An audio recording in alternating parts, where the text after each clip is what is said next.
friends, welcome to the Cripple Chronicles, a podcast about a laser off frames, amputation and the journey to accepting and embracing disability.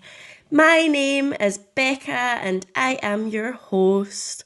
On today's episode, I am going to be talking about the journey to the big chop. That started around May/June of last year, with going to my pre-amputation appointment, the things I asked, the answers I was given, how I felt surrounding it, and how I went from being a framie to an amputee.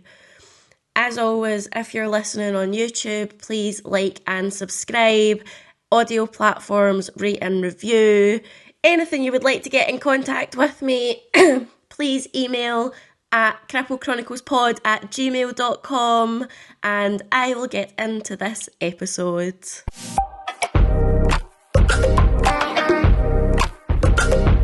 On episode 7, I left off from moving into an accessible flat, being able to shower.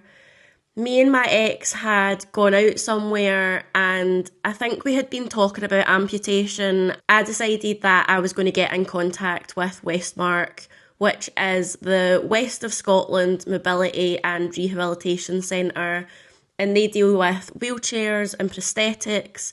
I thought that they were the best place to reach out and ask some questions so that when it came to the end of the year, I was making an informed decision. When I initially emailed, I gave some background that it would be above the knee. I had looked for information online. When I had considered amputation before the second frame, I remember being told that if I got my leg amputated, I would probably be a full-time wheelchair user by the time I was 40. That was one of the things that steered me away from amputation at that point and what got me to get the second frame. So I asked about this, what the quality of life is like on average, what I could expect from recovery, and what kind of prosthetics would maybe be available. I really wasn't sure if this was even the right place to ask, but it was worth a shot. What was the worst thing they could say? No, sorry, here's who you can contact. So one of the prosthetics people emailed me back, and when I speak about prosthetics, that's what you're getting, because prosthetist is a very hard word for me to say for some reason, and the amount of times that I might need to say it throughout this episode, I'm not going to put myself or you through that. So it's going to be prosthetic people, lady, woman, whatever. It is going to be that, but I'm talking about prosthetists. I hate that word. They had said that usually they would offer a pre-amputation appointment following a referral from my surgeon. So I sent him an email and he was pretty happy to put that referral through for me. I got my appointment through for the 7th of June 2022. Leading up to the appointment, me and my ex were still kind of together trying to figure out if this was going to work. He was meant to be coming with me. However, I decided that this was probably best to do on my own because I got the feeling that he probably wasn't going to be present in the next part of this journey. I wasn't feeling overly worried about the appointment, even on the day. I was just telling myself that this wasn't a day that I was making any decisions.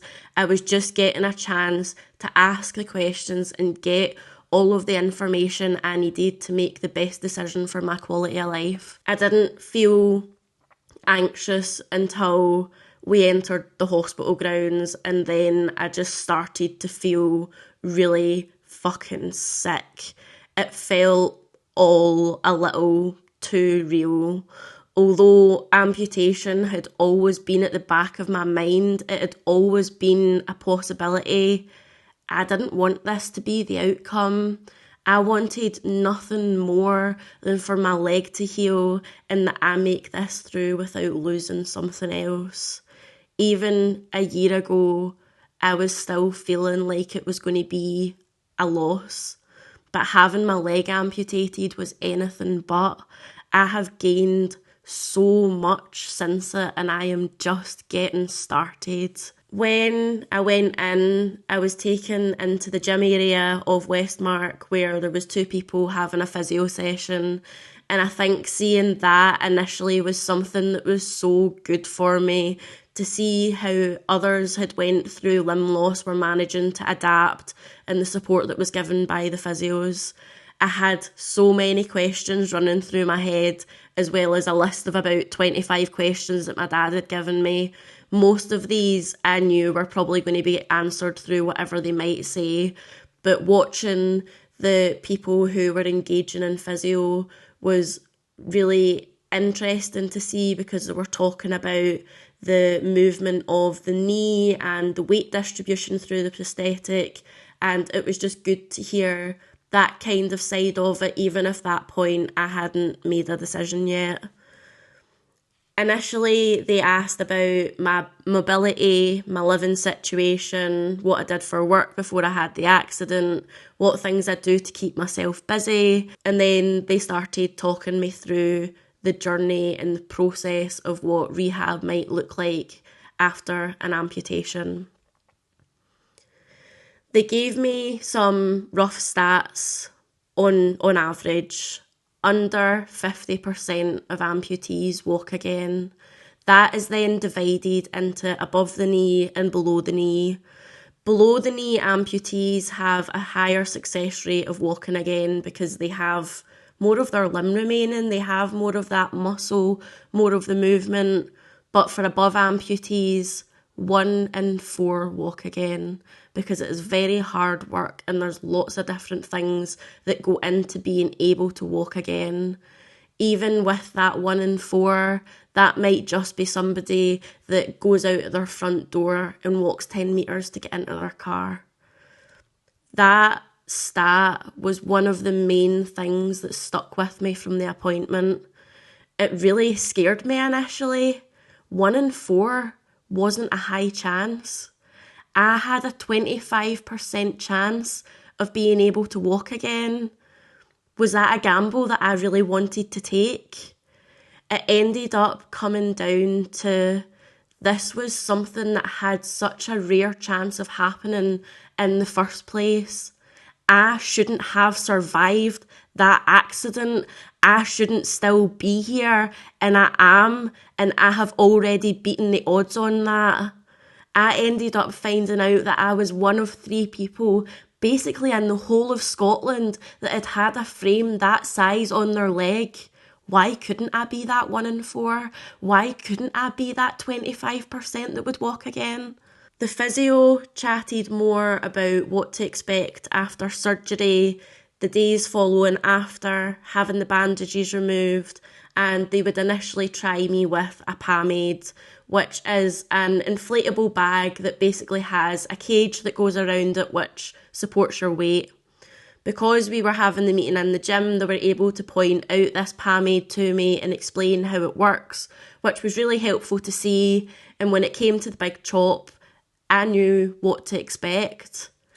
He also chatted through phantom pain, telling me a little about it, saying that it happens, but it is very rarely something that is detrimental to somebody's quality of life. And if it gets to that point, there are things that they can do to help with that. They also talked me through the risks of surgery and infection, but that wasn't really something that took a lot of time because I was well aware of those complications. The prosthetics woman then chatted me through the prosthetics side of it, the things that might mean that I'm not suitable for a prosthetic, hip, muscle strength, wound issues, how good my remaining leg is. There are lots of different prosthetics available, and it is a very person-centred approach. They are decided on the type of activity, the lifestyle that an amputee wants to live, if the leg is going to be straight or if it's going to be a free moving knee.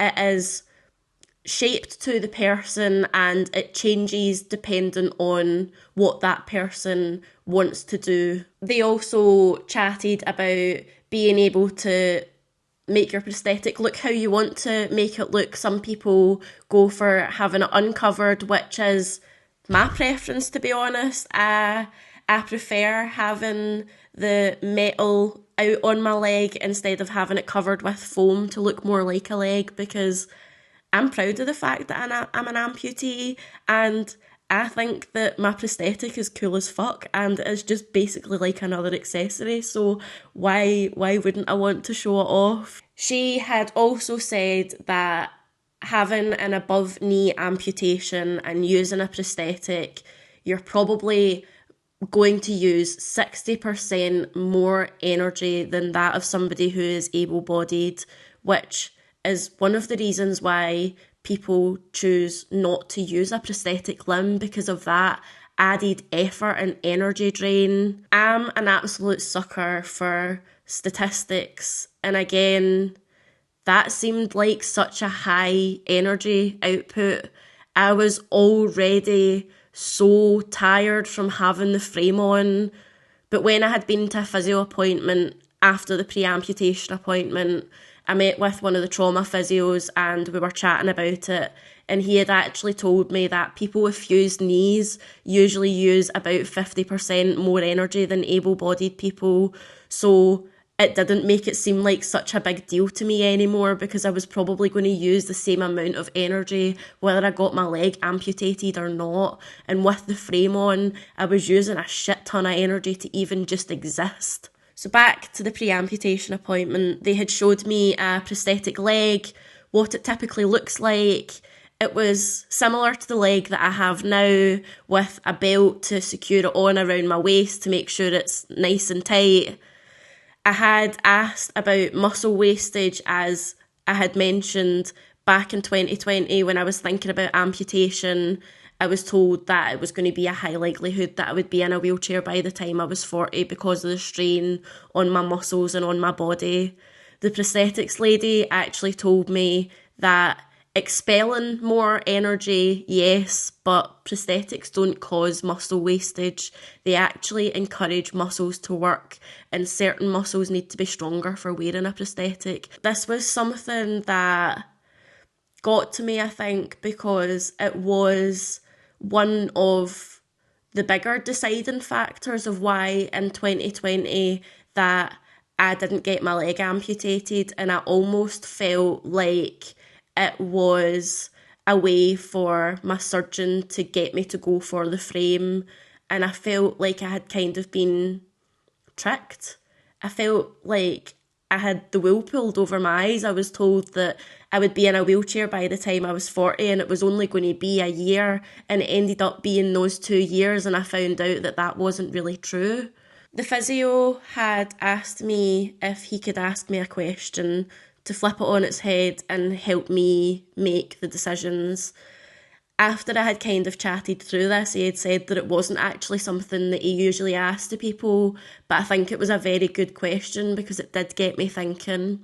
He asked me what was going through my head that makes me think that I would prefer amputation. And I got upset because I just wanted my life back. I could hardly leave the house, get in a car. I wanted to be able to go back to work, to actually have some kind of life, and I didn't have that with a frame on, and I really didn't know if I was going to be able to have that with a fused leg. I really wanted to do everything that I could to save my leg. I didn't want to have to decide on amputating it. Back in January, when I spoke about it, I said that I wished that something would happen, that I didn't have to make the decision myself. And that's what ended up happening, to be honest. But at the time of the pre-amputation appointment, I just wanted to know that I had options. He had then also asked if it didn't work out with a prosthetic and I had to be in a wheelchair, how did I feel about that? And at that point, I really didn't know. I was getting more used to using my wheelchair around the house and realising how much I needed that mobility aid. But I knew as well, with my leg being fused, that could also still be a possible outcome, that I was mostly wheelchair bound. They were very open and upfront with me. There was no sugarcoating things. It was a very realistic look at what the outcomes were going to be, and that's what I needed. I didn't need someone to tell me that it was all going to be okay. I needed to know the challenges that were possibly going to come up and make it okay for myself in the end. I had a lot of feelings after this appointment. I noticed that just a few days after, it was 2 years ago that I had been told that my initial injuries had healed, and I was still facing all of these things. I hadn't considered not being suitable for a prosthetic, and although I knew I had options, I still felt very in the dark, as the possibility of walking wasn't going to be known or wasn't going to be clear until after the operation I had to amputate my leg. It wasn't going to be clear until after the frame was off and I really saw what a fused leg was going to be like. It still just felt so uncertain, and although it was heavy and a lot to process, I knew I had until November. When I got my infection, I was so certain that I was going to end my life if I lost my leg. But I was starting to realise that amputation didn't have to be the end. If anything, it could actually be the beginning. It was around this time that I ended things with my ex. However, I couldn't quite fully let go. I wanted to try and still be friends, because as much as I knew that we couldn't be together, I still really loved him and I wanted to support him. I went to a clinic appointment 3 weeks later. I think my pre-amputation appointment had something to do with it, but my surgeon told me that they were going to try and take the frame off. He had said that they were going to start the process in 6 weeks' time, because currently the frame nurse was off on holiday, and then a few weeks later my surgeon was heading off, and he didn't want to start this process when both of them weren't in the country. And he had also said that it's been 2 years. He felt that it's either worked or it hasn't. I had brought up the pre-amputation appointment because I had questions around if I was to have an amputation, how high up my leg would they expect it to be? And my surgeon had said that we would try to take the frame off, and if it didn't work out, then there would be a meeting with him and WestMARC to talk about where was the best possible place for me to get an amputation, which would mean that I am suitable for a prosthetic. I was pretty happy with this news. I was having the frame removed and I still had options if it didn't work out. They were going to remove the frame in 3 stages. I was to go back at the start of August to get the bolts of the frame loosened. I would then go back a week later and the supporting rods from between the rings would be removed, and then a week after that I would go back and they would remove the pins from my leg with gas and air and also the rings. At the end of July, me and B headed up to Inverness to go and stay with Helly. We were meant to be having a gals weekend for B and Eleanor's birthday, but Eleanor ended up being unwell and unable to make it. I had got some flowers and fairy lights for my frame because this was going to be the last trip that I took with it on before it was removed. This was something different again, being able to go a long distance in the car with the frame on. It was rough. The movement of the car meant that the pins were moving and causing a lot of pain. When we were driving home, B had to pull into a lay-by and help me out of the car so I could pee with my shiwi. This was something else I never expected to do with the frame on, and I needed a big scream at the side of the road when I get back into the car because I was just absolutely gubbed. By the time I got home, quite a few of my pins were bleeding from the movement over the weekend, and I was wiped out for about a week after it. I was just totally drained and in pain. And although I had such a nice time, it made me so sad that it wiped me out for so long after it. I thought that this was going to be one of the easier things to talk about, but it turns out that everything else before felt like more of a breeze. I think everything with the frame went on for so long and I got so used to dealing with it and my life being like that. But starting to think about the pre-amputation appointment and writing this script and listening to the things that I'm using to kind of keep me on track, I thought back to how happy I was at the stage of being told that my frame could come off. And although I'm happier and thriving now, some days are just really hard where I'm hit with all of these feelings of sadness and anger that I had to go through everything to get to this point where I'm at now. And when I word it like that, it does feel silly because that's life, but I also don't want to invalidate myself for the things that I've been through and the stuff that I've managed to have to pull myself through on my own. It's hard. Thinking back to about a year ago when I went to that pre-amputation appointment, I didn't want this to be the outcome. I didn't want to lose my leg, but I also didn't want to be the one to make that decision. And that was also kind of taken out of my hands. This next part is something that I think is going to be hard for me to talk about because it's pretty traumatic, to be honest. So strap yourselves in. I had the appointment to loosen the bolts on the 10th of August and I didn't really feel much of a difference after it. Because it was getting done in 3 stages, my granny came with me and the same as every appointment, when I got there, I had to go for x-rays and then wait and then get the stuff done. So I went for my x-rays and I don't actually think my gran had got there on time. I think she'd managed to get there late, but it worked out because patient transport took ages. So after I had my appointment, we were just sitting chatting. The week after having the bolts loosened, it wasn't a massive change. I felt like the frame was a bit more unstable, but I was able to cope with it. I then went for the appointment to have the rods removed, and at this appointment, the doctor that came in, he had said that straight away he'd recognised my name. And he was one of the doctors that had operated on me on the day that I had had my accident. He had went down to London to work and he had came back and he was very surprised that I was still a patient. But he had said that it was really good to see me and kind of see how I was progressing.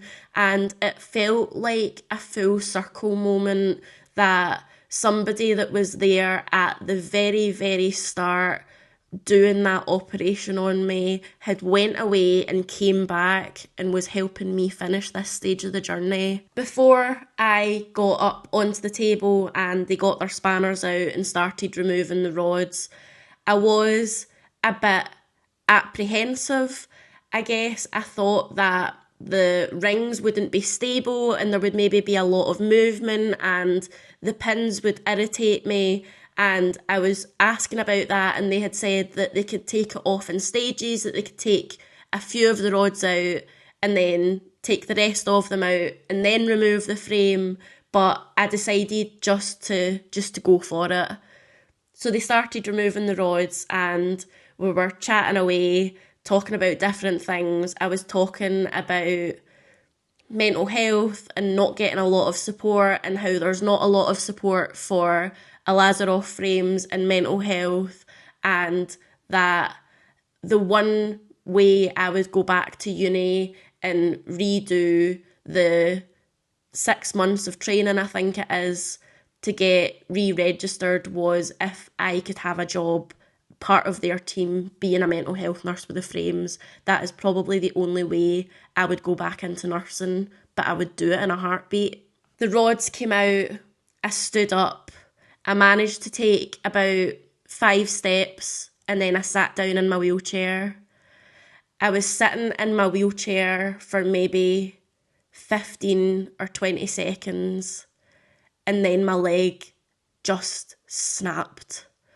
It dropped down, there was a crack, and I just started screaming. I can't remember being in pain. I just knew that something was wrong. I just knew that after everything that I had done, that I think this was over. That all of the work that I had put in was absolutely fucked. I couldn't stop screaming. My surgeon came in and I need to hand it to him. He is somebody that deals with trauma probably on a daily basis. And even as a mental health nurse, I have never seen somebody calm a patient down the way my surgeon was able to calm me down. He didn't ask me to speak. He told me that he knew that right now I was probably finding it very hard to use words. So if I could point to where the pain was, that would be really helpful. But in my head, I didn't know where the pain was. I just knew that something had happened at my knee. So I pointed to my knee, and the doctor that had taken the rods out was holding the bottom of my leg up. I had been given gas and air. They started to insert the rods back into the frame. Whilst they were doing this, I finally spoke, and the first words out of my mouth were, "If my leg has just broken, please just amputate it. I can't do this anymore." I think they initially tried to make it not feel as bad as it was. My surgeon came in and told me that I was going to have to go to the ward and I would need a CT scan. And at this point, I was just so scared. I didn't want to be in hospital. I didn't want this to be happening. So initially I said no. And they'd said, "Look, this is the best thing to do. We really need to see what's going on." And I knew that I couldn't go home like this. I knew that I was in no fit state and that I had to get admitted. But I really didn't want to. I didn't want any of this to be happening. My gran was absolutely amazing. I can't imagine what that must have felt like for her to see that happen and to see the reaction that I had. And she just sat and let the doctors deal with it. And she actually said that she knew that something was wrong, but she knew that she couldn't do anything to stop it. She went outside and she had phoned my brother so that he could get a bag of things and come up to the hospital with them. While she was outside, my surgeon actually apologised to her. He had said that I don't deserve this, that I have been one of the best patients and he just doesn't understand how this has happened. He said the same thing to me. He apologised so much because this wasn't what either of us wanted.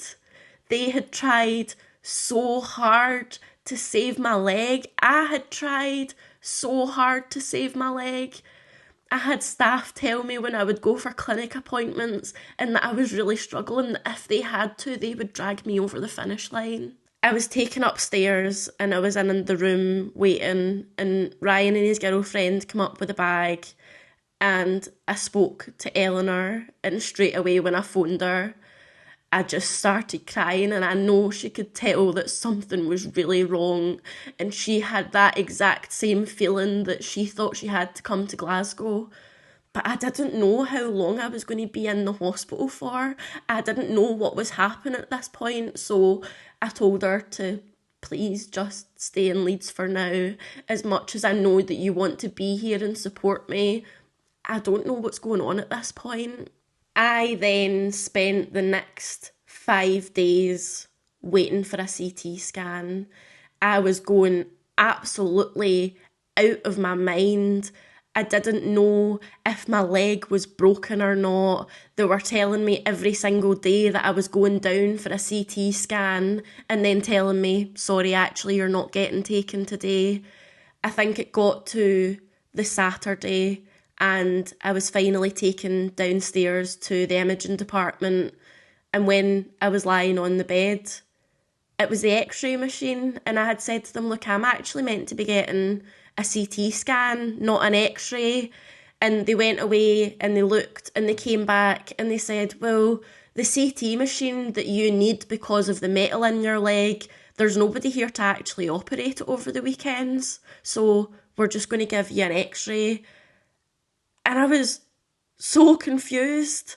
From the x-ray, they couldn't tell. It was inconclusive if my bone was broken or not. I needed a CT scan. But after I had that x-ray, I had a nurse come in and tell me that, oh, you're going to be getting a CT scan on Monday. If you want, you can go home. I was absolutely dumbfounded. Like, I couldn't believe that they had offered for me to go home when I didn't even know if my leg was broken or not. I wouldn't have time to get carers reinstated to come out for the Sunday, and as much as I really wanted to see Simba and be in my own bed, it really wasn't worth it. I found out later on that it was the doctor that had operated on me initially that had said that I could go home if I wanted to. It wasn't that they were trying to push me out or discharge me, but initially when I heard it, I didn't know that, and I just thought, damn, the NHS is really fucked right now. I got the CT scan on the Monday. The doctor came when my gran was in visiting me. Like I said, my gran was amazing. I was in hospital, I think, for 3 or 4 weeks, and every single day almost she was up to see me. So she was there when the doctor came in, and he had said that my surgeon wasn't in today, but from looking at the scans, they could see that it looked as if my leg has broken at the knee. And straight away I said, okay, I think I want my leg amputated then. And he had said, look, you don't need to make this decision right away. There are other options. Over the 5 days when I was waiting for a CT scan, they had said that I could potentially have a rod inserted in my right leg. However, this rod would be from my hip right down to my ankle. I would have no movement in my knee. I would have no movement in my ankle. And the bone that I had grown might not even be mature enough for them to insert the rod down the middle of it.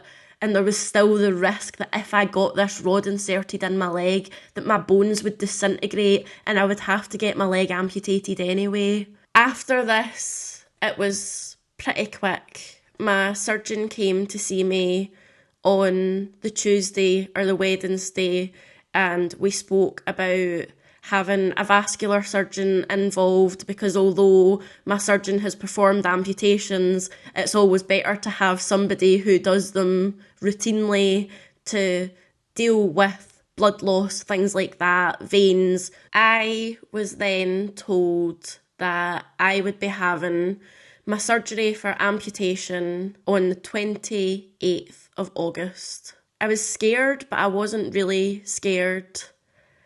I have such amazing friends. Elle from Glasgow, not Eleanor, had messaged me, and she had the great idea of throwing an amputation celebration. So the Saturday or the Friday before I was getting my leg amputated, Elle come up with cake and party hats, glow sticks, banners, a balloon. It was amazing. My gran was there. A few of my pals came, and it made talking about the hard things so much easier. It was hard to kind of take it seriously when I'm sitting talking about getting my leg chopped off with glow stick glasses on and a party hat. But it was just something that I really needed, and it was so funny because of having the infection and having to have IV antibiotics. My veins were absolutely gubbed. It was very hard for them to get blood out of me. So 3 doctors come in to take my blood, and initially one of them said to me, "Oh, is it somebody's birthday?" And I was like, no, I'm actually having a party for me getting my leg chopped off tomorrow. And I don't think that's a usual thing that they say, to be honest, but it was something that I really needed, and it is something that I will always be forever grateful of, because I can't help but smile when I think of it. My surgeon came in the day before I had my surgery, I think, and we had a conversation that the amputation was probably going to be so far up my right leg that I would never mobilise outside of a wheelchair again. They didn't think that it was going to be a long enough stump for me to have a prosthetic. This was so fucking hard. Damn, is this going to be the first time that I'm actually going to cry on this podcast? I had to give up my control at that point. I didn't have any control over what was going to happen in this situation. And it was scary. It was really fucking scary. I remember lying in bed. I mentioned last week about Al-Anon, and one of the things that I had got from Al-Anon was I didn't cause it, I can't control it, I can't cure it, I couldn't do those things. And also the Serenity Prayer.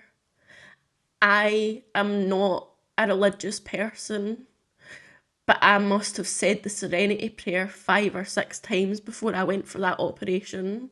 I manifested. I lay in bed that night and I said, please be able to walk again. I didn't know until 3 days after I had my surgery that they had actually been able to make my stump longer than they thought they were going to be able to. And this is where it all comes full circle. This is where I realised that everything that I had done over those 2 years with that frame wasn't for nothing. One of the parts of bone that I had grown in my thigh with that Lazaroff frame meant that I was able to have my stump long enough and that I am now able to have a prosthetic leg. Without having that frame, without going through all of the pain of growing my bones, that might not have been possible. If I got my leg amputated at that point, it would have been so high up my leg that I would have probably been in a wheelchair forever, that I might not have been able to have a prosthetic. But I did all of that and it ended up being worth it. I think I needed that. I needed it to be for something. I couldn't have gone through that for 2 years for absolutely fucking nothing. But the whole experience of the frame made getting that prosthetic easier. Me already adjusting to being in a wheelchair made things so much easier. It was about a week after and I was discharged from hospital and able to go home. It was very quickly after that I was at physio and getting fitted for my first prosthetic. I'm going to talk more about life as an amputee on next week's episode, but I hope you have enjoyed this week's episode.